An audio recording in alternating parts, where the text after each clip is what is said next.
Melissa, your wealth word is abundance. Tell us what abundance means to you. Well, wealth, and when I was younger, it was all about money. When you heard wealth, you thought, oh, they've done really well and they have lots of money and they can do whatever they want. So when I was younger, I did associate wealth with money. But as I got older, there's so many more things that are more important than money. Money's very important to live, but how much you need, that's questionable. And you kind of learn that lesson, I think, as you age.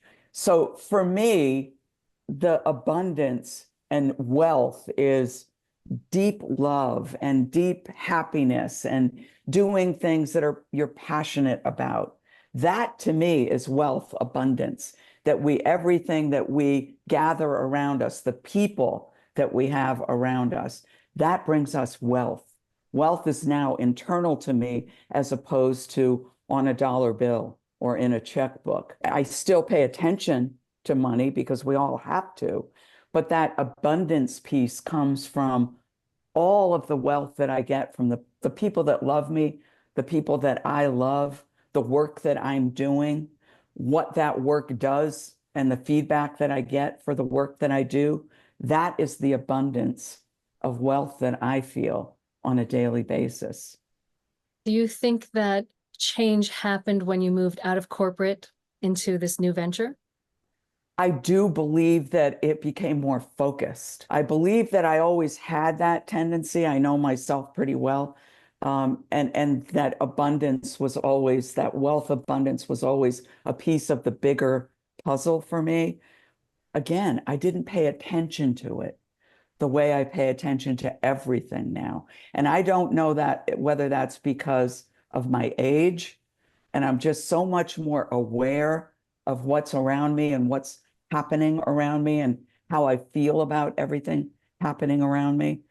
Or I'm not sure what it is, but it's definitely a heightened experience and visual since I left corporate. So it could be a little bit of the two, my age and being more aware of my time on earth and what I want to fill it with, as well as I'm just doing what I want at this point. And it's so joyous. And when you get to the point where you're talking about wealth and abundance and you look at your finances, I think you're better able to manage your finances and make better decisions about them when you feel this abundance of everything else and you're able to measure then what's more important, the money or this over here, and trying to come to some balance with that. Because I do know that in talking with people who are making changes, their big fear is around wealth, and they think of that as money. I can't make a change because of this money.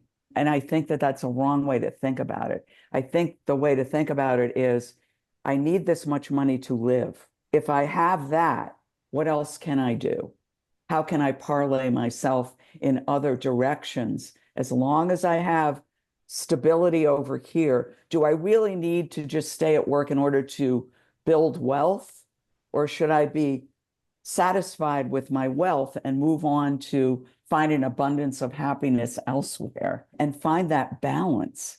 I find that in the corporate world, that balance did not exist, not with most people, because I was dealing with the C-suite people. Honestly, the majority that I saw were not the happiest people. The majority were running for the money to build their wealth to the point where they weren't enjoying life. They weren't traveling, they weren't having fun. They were working 24/7 in order to have the bigger house, to have the third car, to, whatever it was that they equated wealth to, which was usually an object. And I remember being worried about that. I remember not wanting to fall into that trap. That was really important for me to see and live in that experience, to equate what wealth meant to me as I got older. It didn't mean things. It meant people and doing and experience and a feeling of self-satisfaction. And it's very interesting because they're both emotions around money and things. One is a complete fear, where the Yes. other one is enjoyment. Yes. Whatever it is that you have. Yes. Again, so many people that I worked with for so many years were not really enjoying life. And some of them would be open about it and have conversations about it. And I would always relate that back to myself and look internally at that moment and say, are you doing that as well? Are you here for the money, or why are you here? And that's when I hit 65. That was the big question. You can do this job in your sleep, Melissa. Why are you still here? You know, you've saved enough money so that really you could have a lesser job at this point and it wouldn't change your lifestyle that much. Why are you still here? And I could not come up with a good answer. I knew it was time for me to do something else. And I knew it was time for me to be excited about, not work for someone else, not go to a job, but be creative with who I am and the message that I want to give the world. And I think that comes with age, I would think. Now, your first documentary film was about women. Did that fear of abundance and wealth and money ever come across in any of your interviews? On occasion, we would touch on the subject, and I spent hours with each of these 9 women that are in the film Beyond 60, and they would talk about the jobs that they had when they were younger, the careers that they had when they were younger, how well they did. Some of them did very well financially, and they would say how unimportant that became as they got older. And they understood the importance of life and happiness and wealth of friendships and creativity in your day-to-day life was more important than going to that career, that job, and doing what was expected of you there. So yeah, it did come up, and it seemed to me to be related. As people age, they thought about it more and more. It's funny. It's something to do like with the conversation we had the other day, back to that childlikeness, where a child isn't worried about where the money is coming from, as long as they're happy and they have the toys they want to play with and they have their friends. That's That's right. abundance again. Yes. And that's what it's about. And we really lose that as a society as we finish school and enter the workplace. And for those people who end up in big jobs, real, jobs that require them to really be on all the time, not a typical 9 to 5 where you go home and you don't even have to worry about it. These jobs, you take your worry home with you. It's an amazing thing that that can happen to you and then squash a lot of creativity that you may have inside of you. Don't even know that you have it. And it's not even available to tap into at that point. Getting older really puts you in a position of finding out what's really important and what you really should be doing for the rest of your life. And it's a great feeling when you find it. And all of the women that I've interviewed have had that feeling that, wow, I hit a certain age and now I'm able to do this. And I'm not afraid to do it.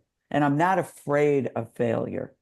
I think a lot of the fear just automatically begins to diminish as you get older because you realize that even if you do fail at something, so what? You learn from that mistake and you move forward and you do it again, or you go do something else. And it's no longer this devastating feeling like you had when you were 45 and you really messed up something at work and it had impact on you and you were devastated forever and ever. Now, if it happened now, I'd be like, yeah, that's part of the game. Who's perfect? Even experts make mistakes. So learning that as you get older allows you to jump through fears and move forward. Stay tuned and watch part 3 to learn about the happiness word for this interview. Hello there, Sylvia Torstein here on Health, Wealth, and Happiness, women's in particular. Listen, Melissa, fabulous, vigor, abundance, and satisfaction reminds me of my clubbing days. Satisfaction, you know that song, Satisfaction, with the club beat to it. Yes, I am satisfied that you are here watching and you're hitting the subscribe button because we love you here and we want to see more of you, and I want to see more of me. So just hit that button again. Yes, Sylvia Torstein, and keep watching.